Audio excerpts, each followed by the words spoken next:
Libyan National Army, or the LNA, spokesperson Ahmed al-Mismari announced that the military has cleansed regions in western Libya from militias loyal to the Government of National Accord, or the GNA, and affiliated Syrian mercenaries.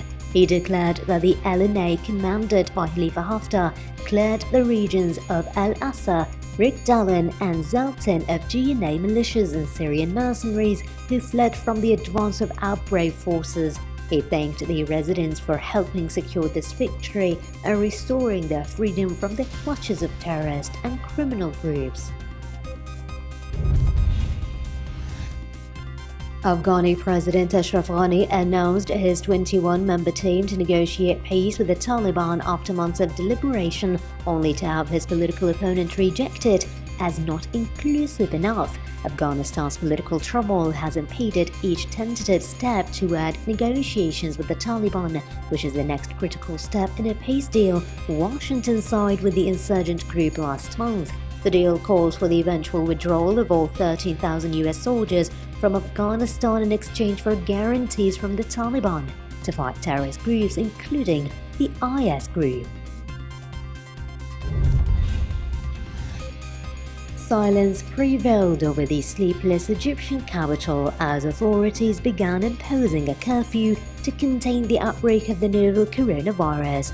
The city's busy streets were emptied of vendors and pedestrians who abided by the curfew hours from 7 p.m. till 6 a.m. Cairo is known as a city that never sleeps, with vehicles continuously on the streets until the early hours of the morning. Many cafes, restaurants and shops remain open throughout the night.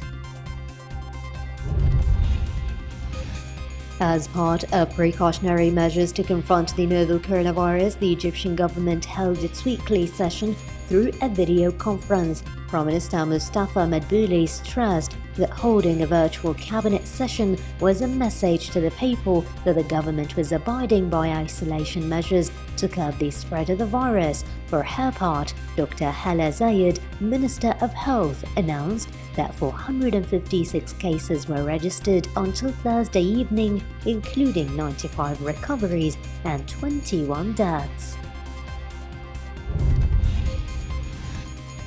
A parliamentary session held shed light on huge differences among Tunisia's politicians as the country fights the spread of the coronavirus.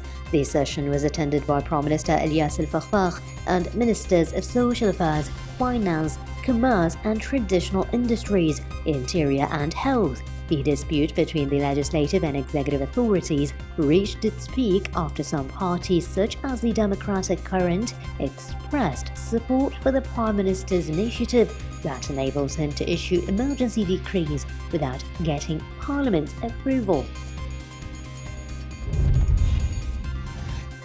Lebanon will keep Beirut's Rafiq Hariri International Airport closed for both private and commercial passenger flights until April 12, extending a shutdown that began this month due to the coronavirus outbreak. Lebanon has recorded 391 cases of the coronavirus and 7 deaths. The latest casualty was a man in his 80s who was suffering from a chronic illness, reported the national news agency. The airport will remain open only for flights for the military, air ambulance service, cargo, diplomatic delegations, international organizations, and oil and gas drilling workers. The World Health Organization representative in East Mediterranean warned of the repercussions of a potential spread of the novel coronavirus in the region's war-torn countries. The emergence of the virus in much more vulnerable countries with fragile health systems in the region, including Syria and Libya, is of special concern. Libya's ongoing civil war, coupled with its poor health system, weakens the country's ability to respond to the new pandemic. The Saudi-led Arab coalition intercepted and destroyed 3 drones launched by Iran-backed Houthi militias towards Saudi Arabia, reported the Saudi press agency. Coalition spokesperson Colonel Turki Al-Malki said the aircraft were flown towards civilian targets in the cities of Abha and Khamis Mshiط. The coalition had welcomed a UN call for an immediate truce on Thursday as the kingdom combats the global coronavirus outbreak. Iraq and Lebanon extended government-imposed restrictions on movement for 2 more weeks, the latest measures announced to stem the spread of the COVID-19 disease. Iraq's health ministry reported a jump of coronavirus-related deaths by 7 in 24 hours, according to a statement Thursday, the highest since the government began recording cases.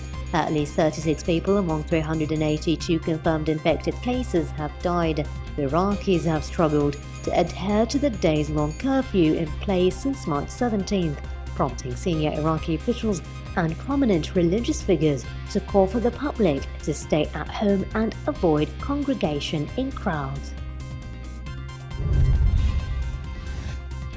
The EU will launch its new naval mission in the Mediterranean to enforce an arms embargo on Libya in April after member states agreed its terms.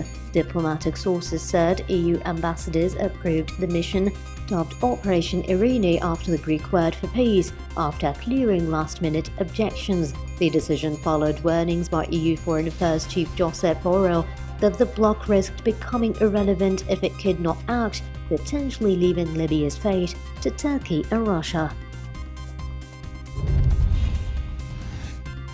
US troops with the coalition fighting the IS in Iraq officially handed over the Qayyarah air base to the Iraqi military as part of their redeployment plan in the country. The withdrawal came 1 week after the US-led coalition handed over the Al-Qaim military base on the Syrian border to the ISF. Iraqi Prime Minister designate Adnan al-Zurfi has reassured the UN Security Council's permanent member state that his country would adopt a balanced foreign policy. The Egyptian state has dealt with the coronavirus crisis with full courage, transparency and credibility, considering it a national security issue. The state has been keen to take all preventive measures and decisions that preserve the value of people and combat the virus. The official urged citizens to implement all the instructions of the state in this regard, as well as to have full confidence in the way it tackles the issue. US President Donald Trump and his Chinese counterpart Xi Jinping spoke by telephone, signaling a potential thaw in relations between the world's 2 most powerful countries after weeks of bitter exchanges over the coronavirus pandemic. In a tweet, the US president described his first interaction with his Chinese counterpart since the outbreak began 3 months ago as very good. However, other senior Trump administration officials were continuing to insist that the virus should be referred to as the Wuhan coronavirus. Egyptian Foreign Minister Sameh Shoukry met on March 25th with a number of assistants to foreign ministers to discuss developments related to combating the spread of the novel coronavirus COVID-19 and its implications on the conditions of Egyptian citizens abroad, as well as the extensive efforts of the Ministry of Foreign Affairs in this regard. According to a statement, Shoukry was briefed on the efforts exerted by the Egyptian missions abroad in this regard, especially concerning coordination with the relevant authorities in the countries of accreditation in order to facilitate the return of Egyptians stranded abroad in cooperation with the relevant Egyptian authorities. The United States now has more coronavirus cases than any other country in the world, overtaking, according to the latest figures collected by Johns Hopkins University and released on Thursday. The US has more than 85,500 positive tests, overtaking China and Italy. However, Italy tops the list with 8,215 coronavirus-related deaths. China has reported 3,291 fatalities, and US deaths have neared 1,300.